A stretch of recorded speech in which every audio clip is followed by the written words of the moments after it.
Students, स्वागत है आप सबका एंगल ट्रायंगल क्लासेस पर। दोस्तों, आप सब पढ़ रहे हैं क्लास 9 के मैथ का चैप्टर 7 त्रिभुज ट्रायंगल्स, जिसमें मैंने आपको त्रिभुज क्या होते हैं, त्रिभुज के प्रकार क्या होते हैं और दो त्रिभुज को सर्वांगसम होने के लिए कौन कौन सी कसौटियां होती हैं, इसमें मैंने बता दिया है। और हमने ये भी पढ़ लिया है, कसौटियों में दो हमने कसौटियां पढ़ लिया है। पहला हमने पढ़ लिया है साइड एंगल साइड, भुजा कोण भुजा कसौटियां, और दूसरा हमने ये पढ़ लिया है कोण भुजा कोण सर्वांग समता नियम क्या होता है। यह दोनों नियम हमने पढ़ लिया है। तो आज हम बात करेंगे जो दो नियम बचे उनके बारे में चर्चा करेंगे और काफी सारे क्वेश्चंस भी करेंगे। तो स्टार्ट करें आज की क्लास। आज की क्लास दोस्तों एक प्यारे से क्वेश्चन से करते हैं स्टार्ट। तो क्वेश्चन आपको स्क्रीन पर दिख रहा है, इस क्वेश्चन को पढ़िए और वीडियो को पॉज करके सबसे पहले इसे आप खुद से लगाइए। बहुत ही इजी क्वेश्चन है। क्वेश्चन को देखिए ध्यान से। आकृति में पी क्यू बराबर पी आर और कोण क्यू बराबर कोण आर है, तो सिद्ध कीजिए कि त्रिभुज पी क्यू एस सर्वांगसम त्रिभुज पी आर टी है। यह हमें सिद्ध करके दिखाना है। तो चित्र बना लेते हैं। चित्र है, पहले चित्र को बना लेते हैं। बहुत ही इजी है। हाँ, चित्र बन गया है। थोड़ा सा देखिए, इसका डायरेक्शन लग रहा है थोड़ा सा सही नहीं है। हाँ, अब जो नाम है इसको लिख लेते हैं। हाँ, ये हो गया। और बोला क्या है आपको, इसमें दिया क्या है, आपको दे दिया है कि पी क्यू भुजा पी आर के बराबर है। पी क्यू भुजा पी आर के बराबर है और कोण क्यू बराबर है कोण आर के। यह सब हमें दे दिया है। हमें सिद्ध करना है कि त्रिभुज पी क्यू एस सर्वांगसम है त्रिभुज पी आर टी के। हमें यह सिद्ध करना है दोस्तों। बहुत ही सरल प्रश्न है। सर्वांग समता का जो दो नियम हमने बता दिया है उसी पर यह आधारित है। तो इस क्वेश्चन को सबसे पहले आप लगा कर दिखाइए, जरा कमेंट में आंसर दीजिए इसका। हाँ, इसको थोड़ा सा डार्क कर देते हैं, नहीं दिखेगा नहीं। हाँ, अब सही है। तो हमें यह दे दिया है, बोला है इसमें कि कोण क्यू बराबर है कोण आर के। और देखिए, चलिए इसको सिद्ध करते हैं। तो यहां लिखते हैं, हमें दिया क्या है, त्रिभुज। देखिए, त्रिभुज पी क्यू एस और त्रिभुज पी आर टी में देखिए त्रिभुज पी क्यू एस तथा त्रिभुज पी आर टी में यहां देखिए हमें दिया गया है। देखिए, ये भुजा पी क्यू, त्रिभुज पी क्यू एस में भुजा पी क्यू क्या है, समांतर है, बराबर है भुजा पी आर के। तो भुजा पी क्यू बराबर है भुजा पी आर के। यह हमें दिया है, प्रश्न में यह हमें दिया है। तो हम लोग ब्रैकेट में लिखेंगे कि यह हमें दे दिया है, यह हम अपने से नहीं बता रहे हैं। हाँ, और क्या दिया है, कोण क्यू बराबर है कोण आर की। यह भी हमें दिया है, यह हम अपने से नहीं बता रहे हैं, यह हमें प्रश्न में दे दिया है। आप इसलिए इसको लिखेंगे, दिया है ब्रैकेट में, ठीक है। अब देखिए, यहां देखिए कोण पी, यह कोण पी आप देख रहे हैं, कोण पी दोनों में आ रहा है। कोण पी क्या है, दोनों त्रिभुज के लिए उभयनिष्ठ है। त्रिभुज पी क्यू एस के लिए भी और त्रिभुज पी आर टी के लिए भी यह कोण पी उभयनिष्ठ है। तो हम कह सकते हैं कोण क्यू पी एस, कोण क्यू पी एस बराबर होगा कोण आर पी टी के, ठीक है, आर पी टी के। यह बराबर होगा, ठीक है। यहां लिख लेते हैं उभयनिष्ठ, यह दोनों त्रिभुजों में उभयनिष्ठ है, कॉमन है, ठीक है। तो यहां देखिए दोस्तों, हमने एंगल साइड एंगल से यह प्रूव कर दिया। देखिए, एंगल साइड एंगल, ठीक है, यह आपने पढ़ लिया है। तो हम कह सकते हैं त्रिभुज पी क्यू एस सर्वांगसम होगा त्रिभुज पी आर टी के। इसके द्वारा एंगल साइड एंगल, भुजा कोण भुजा की, कोण भुजा कोण लिखा है। देखिए, एंगल मतलब कोण, साइड मतलब भुजा, तो कोण भुजा कोण के अनुसार यह हमारा सर्वांगसम हो जाता है, ठीक है।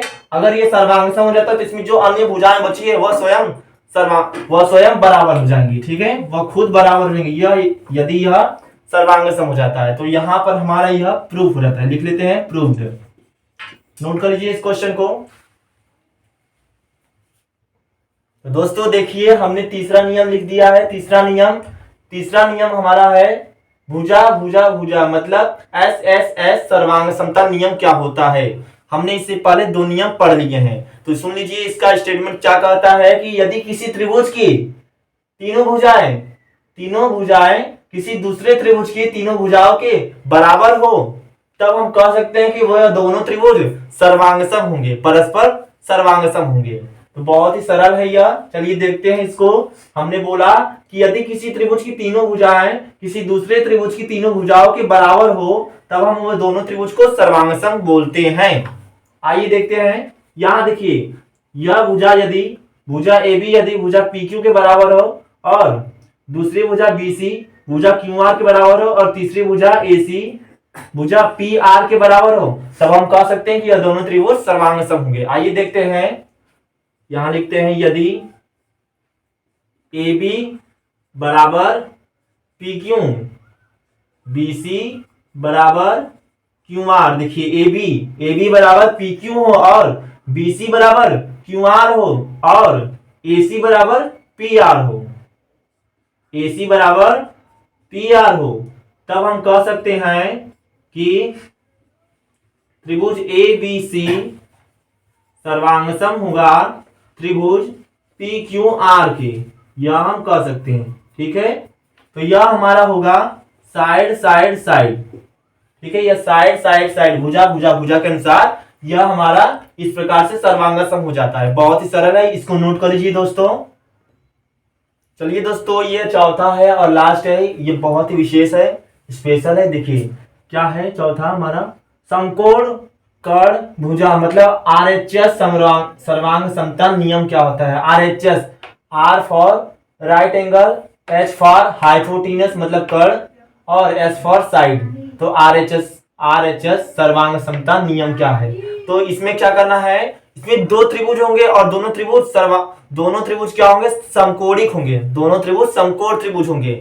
हमें दोनों त्रिभुज को समकोण त्रिभुज के रूप में लेना है। तो कथन यह है कि दो त्रिभुज समकोण हो और उनके मतलब दो त्रिभुज समकोण है इस प्रकार से कि उनके पहले त्रिभुज का कर्ण और एक भुजा दूसरे त्रिभुज के क्रमशः कर्ण और एक भुजा के बराबर हो, तब हम दोनों त्रिभुज को सर्वांगसम बोलेंगे। बहुत ही सरल है। मैंने बोला यह कि किसी समकोण त्रिभुज में पहले त्रिभुज का एक कर्ण और एक भुजा क्रमशः दूसरे त्रिभुज के एक कर्ण और उसके एक भुजा के बराबर हो, तब हम दोनों त्रिभुज को सर्वांगसम कहेंगे। आइए देखते हैं। देखिए समकोण त्रिभुज ABC और समकोण त्रिभुज PQR में,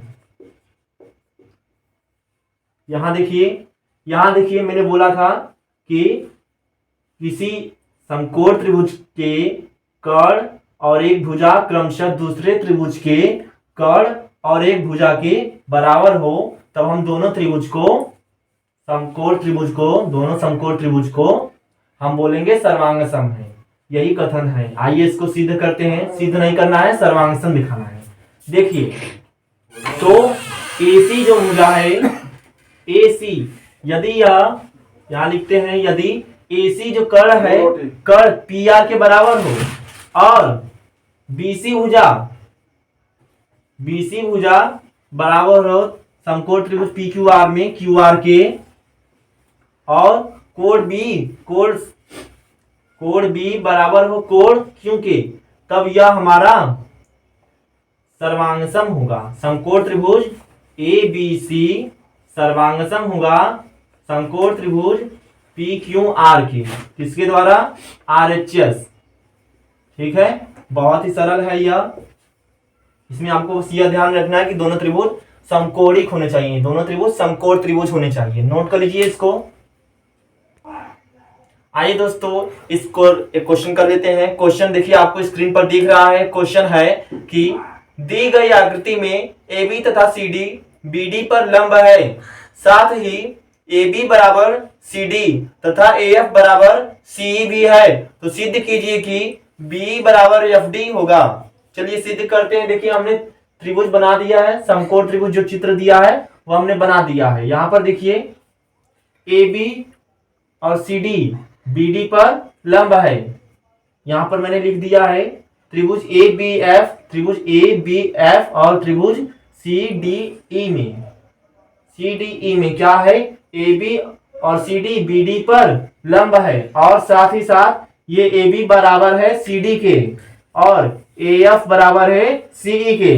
तो हमें सिद्ध करना है कि बीई बराबर होगा एफ डी के, यही हमें सिद्ध करना है। चलिए देखते हैं दोस्तों, तो सिद्ध करते हैं। यहां लिखते हैं उपपत्ति मतलब प्रूफ। देखिए क्या करना है आपको, यहां पर आपको यह देखिए समकोण त्रिभुज बना है, तो यानी कि आपको इसको आरएचएस के द्वारा प्रूफ कर सकते हैं। यहां देखिए ए बी बराबर है सी डी के, ए बी बराबर है सी डी के, और देखिए ए एफ बराबर है सीई के, ए एफ बराबर है सीई के।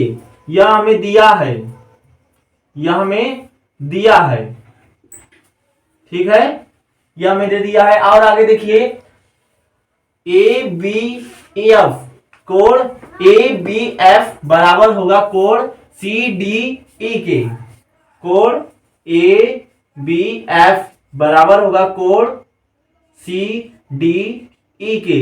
यह दोनों कोण देखिए दोस्तों समकोण त्रिभुज बना रहे हैं, समकोण बना रहे हैं, 90 डिग्री का एंगल बना रहे हैं, तो दोनों क्या होंगे 90 डिग्री, 90 डिग्री के बराबर होंगे, ठीक है। तो यहां पर देखिए हमने सिद्ध कर दिया इसको हमने सर्वांगसन दिखा दिया, एक भुजा, कर्ण और कोण, यह हमने तीनों दिखा दिया। तो हम कह सकते हैं कि त्रिभुज ए बी एफ सर्वांगसम होगा त्रिभुज सी डी ई के, किसके द्वारा, आरएचएस के द्वारा, ठीक है।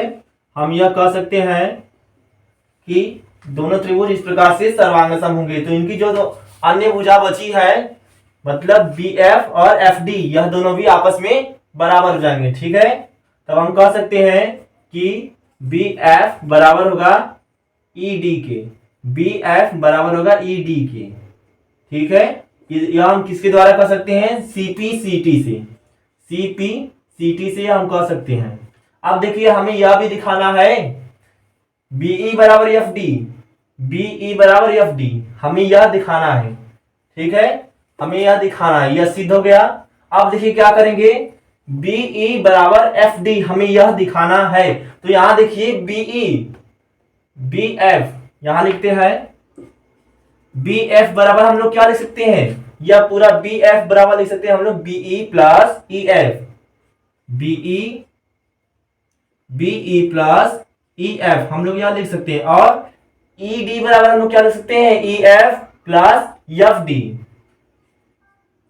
ई डी बराबर हम लोग लिख सकते हैं E F plus F D, यह हम लोग लिख सकते हैं। तो देखिए दोस्तों इनके मान यहां पर लिख देते हैं, बी एफ के स्थान पर लिखेंगे be plus E F बराबर ई डी के स्थान पर हम लोग लिख सकते हैं E F plus F D, E F plus F D.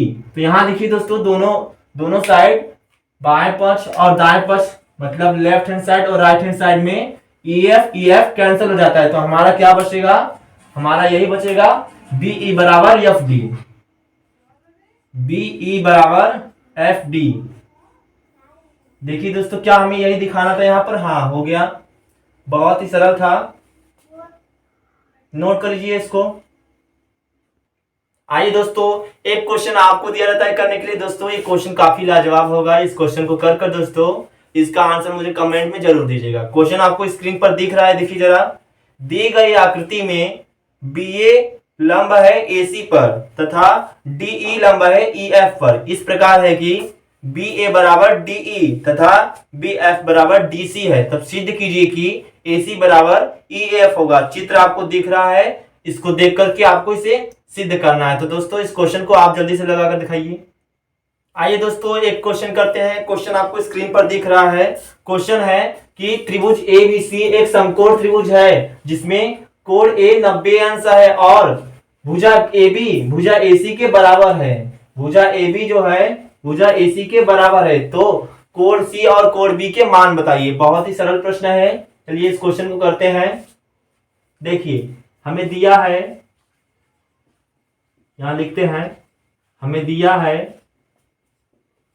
कोण A 90 अंश का है, 90 डिग्री का है। और भुजा AB भुजा AC के बराबर है, AB बराबर है भुजा AC के। तो दोस्तों यहाँ देखिए यह दोनों भुजाएं बराबर है तो इनके सम्मुख कोण भी बराबर होंगे। मतलब भुजा AB यह है, इसका सम्मुख कोण कौन होगा, इसका सम्मुख कोण ये होगा कोण C, तो AB। और देखिए भुजा AC का सम्मुख कोण कौन होगा, ये होगा। और भुजा AB का सम्मुख कोण होगा ये। इस प्रकार से हम AC का सम्मुख कोण है कोण B, ठीक है। तो हम जानते हैं इसके आगे देखिए दोस्तों, हम जानते हैं कि कोई भी त्रिभुज उसके सभी कोणों का योगफल 180 अंश के बराबर होता है। तो हम कह सकते हैं कि कोण A प्लस कोण B प्लस कोण C बराबर 180 अंश। यह हम कह सकते हैं, लिखते हैं कोण A कोण B कोण C इनका योगफल आएगा 180 अंश के बराबर।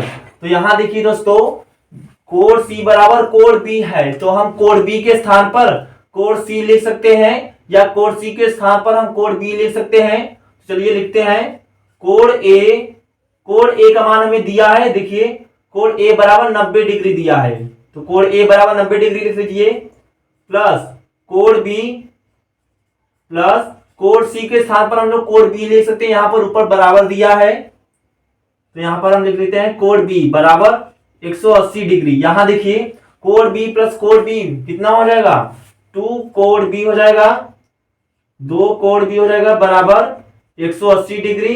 90 डिग्री को इधर लाएंगे तो माइनस 90 डिग्री हो जाएगा, बराबर आएगा 90 डिग्री। तो कोण B बराबर हो जाएगा 90 डिग्री बटे 2। कोण B बराबर आपका आएगा, यहां देखिए कोण B बराबर आपका आएगा 45 डिग्री। तो कोण B कोण C के बराबर है, तो हम यहां पर लिख सकते हैं, यहां लिखते हैं कोण C बराबर कोण B है, तो कोण B बराबर हमें यहां दिया 45 डिग्री आया है, तो मतलब कोण C और कोण B का मान हमारा 45 डिग्री का होगा। क्वेश्चन काफी इंटरेस्टिंग था, नोट कर लीजिए इसको।